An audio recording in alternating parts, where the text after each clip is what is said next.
नमस्कार, business plus टेलिभिजनको news bulletin business टुडेमा स्वागत छ। म जीवन खड्का। सुरुमा हेडलाइन्स। पर्यटन क्षेत्रलाई पुनर्जीवन दिन नेपाल पर्यटन बोर्डद्वारा कार्यदल गठन। कार्यदलमा पर्यटन क्षेत्रका सङ्घ संस्था तथा पुराना व्यवसायी।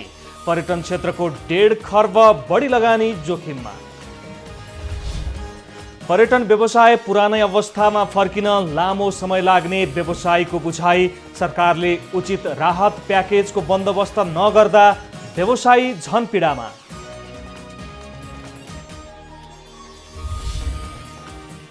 बुधबार थप 1081 जनालाई कोरोना संक्रमण पुष्टि। संक्रमितको संख्या 49,219 पुग्यो। उपत्यकामा मात्रै 464 संक्रमित थपिए। कोरोनाका कारण नेपालको कुल गृहस्थ उत्पादनमा गम्भीर धक्का लाग्ने। उत्पादन र उपभोग मात्रा क्रमशः घट्दै जाँदा रोजगारी गुम्दै।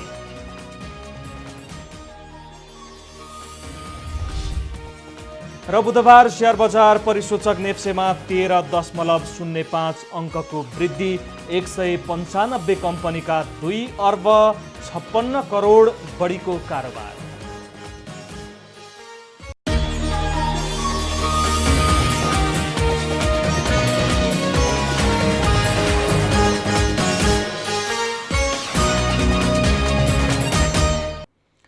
बिजनेस टुडेको सुरुमा पर्यटन क्षेत्र सम्बन्धी समाचार। कोरोना महामारीका कारण नराम्ररी थलिएको मुलुकको पर्यटन उद्योगलाई पुनर्जीवन दिन नेपाल पर्यटन बोर्डले टुरिज्म रिभाइभल टास्क फोर्स गठन गरी काम सुरु गरेको छ। सरकारको प्राथमिकता तथा निजी क्षेत्रको चाहना एवं बाध्यता बीचमा थप समन्वय र सहकार्यको खाँचो देखिएकोले बोर्डले पर्यटनको सर्भाइभल र रिभाइभलको योजना अगाडि ल्याएको हो। कोभिड-19 का कारण प्रभावित भएको पर्यटन क्षेत्र पुनरुत्थानको तयारीमा पर्यटन बोर्ड लागेको छ। महामारीका कारण थलिएको पर्यटन उद्योगलाई पुनर्जीवन दिन समग्र पर्यटन क्षेत्रका संस्था तथा अगुवा व्यवसायीलाई एउटै छातामुनि ल्याएर पुनरुत्थानको कामलाई प्रभावकारी बनाउने उद्देश्य पर्यटन बोर्डको छ। पुनरुत्थानको विषयलाई हेर्दा पर्यटन क्षेत्रमा आबद्ध सबैलाई समेटेर अगाडि बढ्ने बोर्डको तयारी छ। यस्तैमा पर्यटन बोर्डका सदस्य दीपक महतले सबै व्यवसाय तथा पर्यटन क्षेत्रमा आबद्ध रहेकालाई व्यवस्थित तवरले अगाडि बढाउनु पर्ने आवश्यकता औल्याउनु भयो। यो पर्यटन पुनरुत्थानको लागि नेपाल पर्यटन बोर्डले नेपाल पर्यटन मन्त्रालयसँग सहकारी गरेर एउटा हेल्थ प्रोटोकल जारी गरिसकेको त यहाँहरूलाई जानकारी नै छ। त्यसको अतिरिक्त अब पुनरुत्थानका सवालमा जाँदाखेरि चाहिँ व्यवसायीहरू अहिले साह्रै आर्थिक चपेटामा परिरहेका छन् र मजदुरहरूको पनि चाहिँ समस्या दिनदिनै चर्किँदै गइरहेको स्थितिहरू छ। अब अहिले पुनरुत्थानको लागि भनेर चाहिँ जुन एउटा यो पुनर्कर्जाहरू दिइराखिएको छ, यो पुनर्कर्जाले चाहिँ व्यवसायी र मजदुरहरूलाई सम्बोधन गर्न सकेका छैन।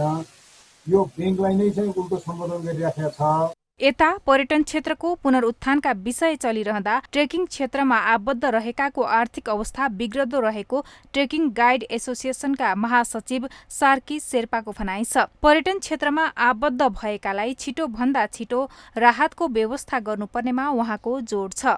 कोभिड-19 ले गर्दा चाहिँ टुरिज्ममा चाहिँ डिपेन्ड भएको मान्छेहरू सबै जब समस्यामा परिरहेछन्, समस्या मात्रै नभएर ठुलो समस्या परिरहेछ, त्योमध्ये पनि सबभन्दा ठुलो समस्या हामी जस्तो मौसम परिरहेछ होइन। बारम्बार हामीले उठाएको सरकारलाई चाहिँ हामीले कोसिस गरेको पनि हौ। अब चाहिँ हामीले पनि केही राहत दिनु पर्यो र हाम्रो चाहिँ आफ्नो पेसालाई जोगाइराख्नको लागि सरकारबाट केही सहयोग गर्नु पर्यो भन्ने कुरा पनि उठाइरहेको छौँ।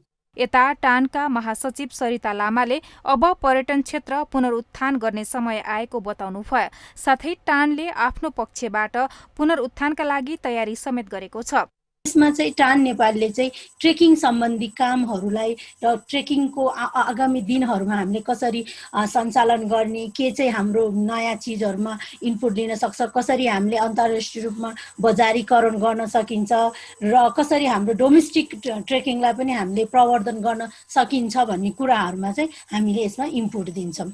देशको विदेशी मुद्रा आर्जनको भरपर्दो स्रोत एवं रोजगारी सृजना तथा सिङ्गो मुलुकको अर्थतन्त्रको भविष्यको बलियो आधारको रूपमा स्थापित हुँदै गरेको पर्यटन क्षेत्र यो महामारीको सबैभन्दा ठूलो शिकार बन्न पुगेको छ।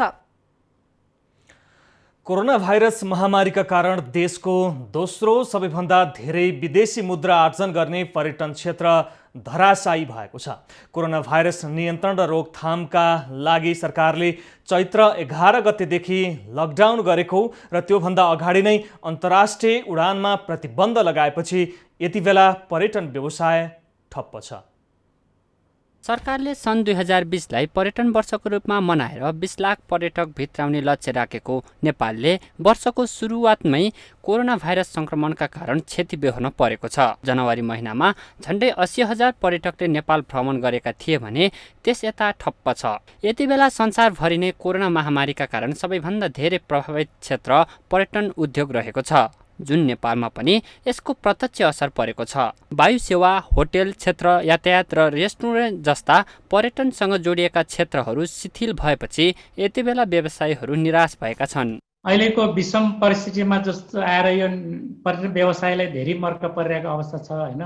यो अब चैतदेखि सुरु भएको लकडाउन अब हालसम्म पनि कायम भएकोले यो पर्यटन व्यवसाय अहिले एकदमै शून्य रूपमा गइरहेको छ। अब यसलाई चाहिँ अब पुनर्स्थापना गर्नको लागि अब हाम्रो होटल एसोसिएसनले पनि अब गभर्नमेन्टको स्वास्थ्य प्रोटोकल अपनाएर यसलाई चाहिँ अब होटलहरू बिस्तारै खोल्दै लाने भन्ने गरिरहेका छौँ। नेपालको पर्यटनमा कोरोना भाइरसको प्रभाव अत्यन्त गम्भीर हुने देखिएको छ। नेपालमा पर्यटनसँग धेरै थोक जोडिएको छ। विमान सेवा, होटेल तथा अन्य तमाम आपूर्तिका सञ्जाल यससँग जोडिएका छन्। यी सबैमा परेको असरको अध्ययन गर्दा सन् 2020 सुरु भए यता मात्रै 1 खर्ब रुपियाँ आम्दानी गुमिसकेको प्रक्षेपण गरिएको छ। पर्यटन व्यवसायी पुरानै अवस्थामा फर्किनका लागि लामो समय लाग्ने व्यवसायीहरूको बुझाइ छ। तर सरकारले उचित राहतको प्याकेजको बन्दोबस्त नगरिदिँदा व्यवसायीहरू झन पीडामा परेका छन्। अब 50 अर्बको अब यो लोन दिने भनेर आइरहेको जुन 5% ब्याजमा त्यो सकारात्मकै छ हैन। अर्को कुरा जुन हाम्रो जुन मजदुरहरूलाई पनि सोसियल सेक्युरिटी फन्डमा जुन हामीले दिनुपर्ने होटेलको तर्फबाट मजदुरको तर्फबाट यो लकडाउन पिरियडमा जुन सामाजिक सुरक्षामा हामीले अब दिनुपर्ने जुन 11% त्यो पनि अब मजदुरको गर्दाखेरि जम्मा कति 31% हो के त्यो पनि अब दिइरहेको अवस्था छ हैन। त्यसले गर्दा सरकारले अब हामीलाई सहयोग त गरिरहेको छ। अब यति सहयोग गरे पनि हामी नपुगेको अवस्था छ र अब लोनलाई पनि इएमआईहरू जुन छ उहाँ त्यो लोनको चाहिँ त्यो पोस्टपोन गरिरहेको त्यो पनि पोस्टपोन गरिरहेको अवस्था छ हैन। त्यो सकारात्मकै छ। नेपालमा पर्यटनले 4.5 लाख मानिसलाई प्रत्यक्ष रोजगारी दिएको छ। 3.5 लाखलाई मौसमी रोजगारी दिने गरेको अनि अप्रत्यक्ष समेत गरी 11 लाख मानिसहरू आश्रित रहेका छन्। पर्यटन क्षेत्रमा निजी क्षेत्रको मात्रै 1.5 खर्ब बढी लगानी रहेको छ। यसकारण धरापमा परेका पर्यटन व्यवसायीलाई उकास्न सरकारले उचित राहतको व्यवस्थापन गर्नु अहिलेको प्रमुख दायित्व हो। यसलाई समयमा नै समाधान गर्न नसक्ने हो भने मुलुकले पर्यटन क्षेत्रमा ठूलो क्षति नपुग्ला भन्न सकिन्न। बिजनेस टुडेमा पालो भएको छ ब्रेकको।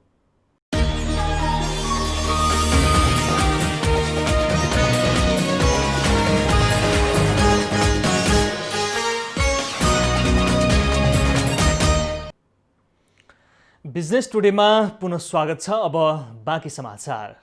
नेपालमा बुधबार थप 1081 जनालाई कोरोना संक्रमण पुष्टि भएको छ। यो सँगै नेपालमा कोरोना संक्रमितको संख्या 49,219 पुगेको छ। विगत 24 घण्टाको अवधिमा थप 6 जनाको मृत्यु भएको स्वास्थ्य तथा जनसङ्ख्या मन्त्रालयले जनाएको छ। यो सँगै नेपालमा कोरोना संक्रमणका कारण मृत्यु हुनेको संख्या 312 पुगेको छ। हाल सक्रिय संक्रमित 15,025 जना रहेका छन्। त्यसैगरी संस्थागत आइसोलेसनमा 7,988 जना रहेका छन्। बुधबार थप 918 जना डिस्चार्ज भएका छन्। हाल क्वारेन्टिनमा 5,480 जना रहेका छन्। कुल पीसीआर परीक्षण संख्या 7,79,341 पुगेको छ। विगत 24 घण्टामा 11,167 वटा पीसीआर परीक्षण गरिएको छ। काठमाडौँ उपत्यकाका थप 464 जनामा कोरोना भाइरसको संक्रमण पुष्टि भएको छ। काठमाडौँका 394, ललितपुरका 34 र भक्तपुरका 36 जनामा संक्रमण पुष्टि भएको छ। यसअघि काठमाडौँमा संक्रमितको संख्या 7611 पुगेको छ। ललितपुरमा 1011 र भक्तपुरमा 818 पुगेको छ। कोरोना महामारीका कारण अहिले मुलुकको आर्थिक र सामाजिक क्षेत्र प्रभावित भएको छ। मुलुकको आर्थिक क्षेत्र ठप्प हुँदा राष्ट्रिय आयमा धक्का लागेको छ। उत्पादन र उपभोगको दर ह्वात्तै घटेको छ। सेवामूलक तथा वस्तु उद्योगहरू क्रमशः बन्द हुँदा समग्र अर्थतन्त्रमा नकारात्मक प्रभाव पर्दा कुल गृहस्थ उत्पादनमा सिधा असर परेको छ। गत आर्थिक वर्ष 2076-77मा मुलुकको अर्थतन्त्रको आकार 34 खर्बको रहेको थियो। आर्थिक सर्वेक्षण 2076-77 अनुसार कृषि तथा गैर कृषि क्षेत्रको योगदान क्रमशः 27% र 73% रहेको थियो। आर्थिक वर्ष 2076-77 को लक्षित राजस्व सङ्कलन 11 खर्ब 22 अर्ब रहेकोमा कोरोनाका कारणले 69% मात्रै राजस्व सङ्कलन भएको थियो, जुन यसको अघिल्लो वर्षको तुलनामा 15%ले कमी हो। आर्थिक वर्ष 2076-77 को बजेटले आर्थिक वृद्धि दर 8.5% पुर्याउने लक्ष्य रहेकोमा 2.28 भएको सरकारी तथ्याङ्क छ। हाम्रो आर्थिक वृद्धि दर अर्थात् कुल गृहस्थ उत्पादन नबढ्न सक्ने चाहिँ सम्भावना छ, किनभने हाम्रो जीडीपीमा सेवा क्षेत्रले करिब 55-56% जुन कन्ट्रिब्युसन गर्थ्यो। अब सेवा क्षेत्र अहिले ठप्प प्राय छ। यातायात छैन, हवाई चलेको छैन, होटेलहरू चलेको छैन। साना तथा यो घरेलु व्यवसाय जसले सेवा क्षेत्रमा काम गर्छ तिनीहरू पनि सबै लकडाउनमा बन्द छन्। त्यस्तै गरी उद्योग क्षेत्रले पनि हाम्रो कन्ट्रिब्युसन जति गर्थ्यो त्यो पनि यसपटक हुने सम्भावना छैन, किनभने म्यानुफ्याक्चरिङ सेक्टर पनि बन्द छ, उद्योग क्षेत्र पनि धेरै बन्द छ। विशेष गरी धानले धेरै उत्पादनमा धेरै ठुलो प्रतिशत ओगट्ने भएको हुनाले र धान उत्पादनमा मल तथा अन्य जुन इनपुट चाहिने हो त्यो समयमा प्राप्त हुन नसकेको कारणले गर्दाखेरि अहिले एग्रिकल्चर सेक्टरको जीडीपी वृद्धि दर पनि त्यसमा कम हुन्छ जस्तो देखिएको छ। त्यसकारणले आगामी दिनमा हाम्रो अर्थतन्त्रको आकार फैलिने छैन, खुम्चिने नै छ। केन्द्रीय तथ्याङ्क विभागका अनुसार नेपालको कुल गृहस्थ उत्पादनमा प्राथमिक क्षेत्रको 27%, द्वितीय क्षेत्रको 15% र सेवा क्षेत्रको 58% योगदान छ। त्यस्तै नेपालको अर्थतन्त्रमा क्रमशः 7.8% तथा 5.6% योगदान पुर्याउने निर्माण तथा औद्योगिक उत्पादन क्षेत्रमा समेत घटेको छ। औद्योगिक उत्पादनमा करिब 32% योगदान दिने सिमेन्ट, फलाम, स्टिल रड, पाइप तथा कंक्रिट जस्ता उत्पादनमा कमी आएको छ। नेपालको जीडीपीमा चाहिँ कृषिको योगदान 27% छ भने कृषि बाहेकका सेवा क्षेत्रको 58% र द्वितीय क्षेत्र यो चाहिँ उत्पादन र निर्माण क्षेत्र समेतको चाहिँ 14% चाहिँ छ। त्यसैले कृषिको उत्पादन त ठिकै होला, यो वर्ष चाहिँ मनसुन राम्रै भयो, तर द्वितीय क्षेत्र र सेवा क्षेत्रको स्थिति राम्रो रहन सकेको छैन। त्यसैले यी दुईटा क्षेत्रको स्थिति राम्रो नरहेको कारणले 27% योगदान रहने कृषि क्षेत्रले मात्रै जीडीपीको आकार, आर्थिक वृद्धि दरलाई माथि लैजाने काम गर्न सक्दैन। मूलतः कुल गृहस्थ उत्पादनमा 6% योगदान दिने उद्योग क्षेत्र क्रमशः घट्दै गएको तथ्याङ्कले देखाएको छ। यसैगरी विप्रेषणको 30% योगदान छ। वार्षिक 10 खर्ब विप्रेषण आप्रवाह पछिल्लो समय 15% को हाराहारीले घटेको राष्ट्र बैंकको तथ्याङ्क छ। त्यस्तै नेपालमा पर्यटन क्षेत्रको कुल गृहस्थ उत्पादनमा 7.5% छ। वर्ल्ड ट्राभल एन्ड टुरिज्म काउन्सिलको 2019 को प्रतिवेदन अनुसार 7.5% योगदान भए पनि कोरोनाले शून्यमा झरेको छ। यसले गर्दा बैंकको एलसी, बैंक ग्यारेन्टी लगायतका गैर ब्याज आम्दानी घट्ने देखिन्छ। कतिपय बैंकहरू वैदेशिक आम्दानीलाई आधार बनाएर कन्ज्युमर लोन प्रवाह गरेका छन्। यसले गर्दा बैंकको किस्ता रोकिने र व्यवसाय खुम्चिन गई एसएमई कर्जाको किस्ता तथा ब्याज समेत नउठ्ने भई बैंकहरूको खराब कर्जा र प्रोभिजनमा समेत वृद्धि हुने ठूलो डर देखिएको छ। खास गरी पर्यटनको क्षेत्र कोरोनाबाट बढी प्रभावित भएका कारण बैंकको यो क्षेत्रको लगानी उच्च जोखिममा रहने देखिन्छ। यी समग्र कारणले गर्दा नेपालको कुल गृहस्थ उत्पादनमा गम्भीर धक्का लाग्ने प्रक्षेपण गरिएको छ। उत्पादन र उपभोग मात्रा क्रमशः घट्दै जाँदा रोजगारी गुम्दै गएको छ। राष्ट्रिय आयका समग्र क्षेत्रहरू क्रमशः संकुचित बन्दै जाँदा आर्थिक सङ्कटसँगै सामाजिक समस्याहरू थोपरिँदै गएका छन्। यसर्थ राज्यले कोरोना चुनौतीलाई अवसर बदल्दै समग्र आर्थिक क्षेत्र चलायमान बनाउन सक्नुपर्छ। बिजनेस टुडेमा पालो भएको छ ब्रेकको।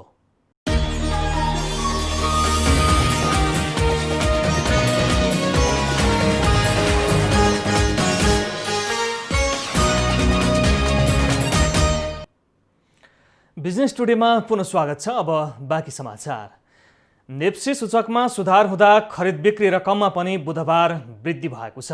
ब्याज दर निरन्तर घट्ने वित्तीय प्रणालीमा प्रचुर तरलता हुँदा शेयर बजारलाई सहयोग गरिरहेको देखिन्छ। यो सँगै लगानीकर्ताको मनोविज्ञानले पनि शेयर बजारमा ठूलो भूमिका निर्वाह गर्ने गर्छ। नेप्सी सूचक बुधबार 13.05 अङ्कले बढेर 15.08 बिन्दुमा आइपुगेको छ। 195 कम्पनीका 2 अर्ब 56 करोड बढीको कारोबार भएको छ। बुधबार नेप्से सूचक 13.05 अङ्कले बढेर 1508.20 बिन्दुमा पुगेको छ। त्यस्तै क वर्गका कम्पनीहरूको कारोबार मापन गर्ने सेन्सेटिभ सूचक 0.19 अङ्कले बढेर 279.66 अङ्कमा बन्द भएको छ। बुधबार 195 वटा कम्पनीको 58,31,110 किता शेयरमा 2 अर्ब 56 करोड 73,24,546 रुपैयाँमा खरिद बिक्री भएको छ। बुधबार 3 कम्पनीको शेयर मूल्यमा सकारात्मक सर्किट लागेको छ। मंगलबार 1 अर्ब 79 करोड रुपैयाँ बराबरको शेयर कारोबार भएकोमा बुधबार कारोबार रकम 76 करोड 51 लाख रुपैयाँ धेरैले बढेको छ। कारोबारमा आएका कम्पनी मध्ये 104 वटा कम्पनीको शेयर मूल्य बढेको छ। कारोबारमा आएका 12 वटा समूह मध्ये 2 वटा समूहको परिसूचक बैंकिङ समूह र विकास बैंक समूहको परिसूचक घटेको छ भने बाँकी समूहको परिसूचक बढेको छ। बुधबार राष्ट्रिय बीमा कम्पनीको शेयर मूल्यमा सकारात्मक सर्किट लागेको छ। त्यसैगरी रिलायन्स लाइफ इन्स्योरेन्सको शेयर मूल्य 10% बढेको छ भने आरम्भ चौतारी लघुवित्तको 9.31% बढेको छ। नेरुडे लघुवित्तको शेयर मूल्य 8.69% बढेको छ भने स्वरोजगार लघुवित्तको पनि 7.82% बढेको छ। बुधबार पनि एनआरएन इन्फ्रास्ट्रक्चरको शेयर मूल्यमा नकारात्मक सर्किट लागेको छ। कम्पनीको शेयर मूल्य 9.92% घटेर 354 रुपैयाँमा आइपुगेको छ भने कालिका पावरको 4.80%, अरुण काबेलीको 4.17%, युनिभर्सल पावरको 3.09% घटेको छ। बुधबार सर्वाधिक कारोबार नेपाल पुनर्बीमा कम्पनीको भएको छ। कम्पनीको 22 करोड 31 लाख बराबरको शेयर खरिद बिक्री भएको छ। त्यस्तै सर्वाधिक कारोबार गर्नेमा नागरिक लगानी कोष रहेको छ। नागरिक लगानी कोषको 18 करोड 64 लाख बराबरको शेयर खरिद बिक्री भएको छ। शिवम सिमेन्ट्सको 12 करोड 63 लाख, सूर्य लाइफ इन्स्योरेन्सको 12 करोड 36 लाख र नेको इन्स्योरेन्सको 12 करोड 13 लाख रुपैयाँ बराबरको शेयर कारोबार भएको छ। मुलुकको मुख्य नाका वीरगञ्ज बजार विगत 5 महिनादेखि कोरोना भाइरसका कारणले ठप्प रहेको छ। साउन यता 2000 बढी कोरोना संक्रमित पर्सामा 2 हप्ता यता कम हुन थालेपछि स्थानीय प्रशासनले बजार आलो पालो खोल्न दिएपछि चहल पहल बढ्न थालेको छ। लामो समयदेखिको बन्दाबन्दी र त्यसपछिको निषेधाज्ञाका कारण सुनसान बनेको वीरगञ्ज अहिले केही समयदेखि फाटाफुट्टा रूपमा बजार सञ्चालनमा आएका छन्। चैत 11 गतेदेखि लगाइएको लकडाउन र अन्त्य भए पनि साउन 10 गतेदेखि लागेको निषेधाज्ञा अहिले पनि जारी नै छ। वीरगञ्जमा मात्र श्रावण यता 2000 बढी कोरोना संक्रमित भेटिएको छ। तर कोरोना संक्रमितको संख्या 2 हप्ता यता कम हुन थालेपछि स्थानीय प्रशासनले बजार आलो पालो खोल्न दिएको छ। आलो पालो गरेर पसल सञ्चालनमा ल्याए पनि बजारमा ग्राहकहरूको उपस्थिति भने न्यून देखिन्छ। चैतदेखि साउनसम्म लागेको निषेधाज्ञा एवं लकडाउनको कारण व्यापार व्यवसाय पूर्ण रूपमा प्रभावित भएको छ। लामो समयदेखिको बन्दाबन्दीका कारण व्यापारमा ठूलो नोक्सानी बेहोर्नु परेको व्यवसायीहरूको गुनासो छ। पसल बन्दले गर्दा कति सामान कुहिएको छ भने कतिपय म्याद गुज्रिसकेको अवस्थामा छन्। भारतबाट सामान आयात भए पनि कल कारखाना सुचारू हुन सकिएको अवस्था नरहेको उद्योग व्यवसायीहरूको तर्क छ। लामो समयपछि बजार खुल्न थाले पनि कोरोना महामारी भने रोकिएको छैन। यस्तो अवस्थामा सबैले सरकारले तोकेको स्वास्थ्य मापदण्ड पालना गरेर नियमित कार्यतर्फ फर्कनु अहिलेको प्रमुख दायित्व हो। वीरगञ्जबाट सहकर्मी नितेश कर्ण र ग्यासु मियाको रिपोर्ट। बुलेटिनको अन्त्यमा अहिलेसम्मका हेडलाइन्स। पर्यटन क्षेत्रलाई पुनर्जीवन दिन नेपाल पर्यटन बोर्डद्वारा कार्यदल गठन। कार्यदलमा पर्यटन क्षेत्रका सङ्घ संस्था तथा पुराना व्यवसायी। पर्यटन क्षेत्रको 1.5 खर्ब बढी लगानी जोखिममा।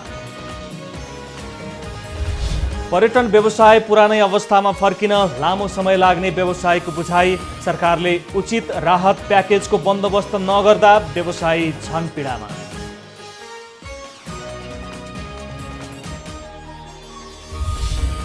बुधबार थप 1081 जनालाई कोरोना संक्रमण पुष्टि। संक्रमितको संख्या 49,219 पुग्यो। उपत्यकामा मात्रै 464 संक्रमित थपिए।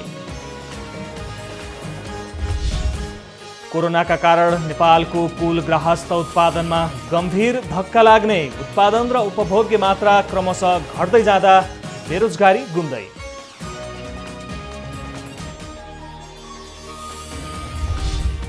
र बुधबार शेयर बजार परिसूचक नेप्सेमा 13.05 अङ्कको वृद्धि। 195 कम्पनीका 2 अर्ब 56 करोड बढीको कारोबार।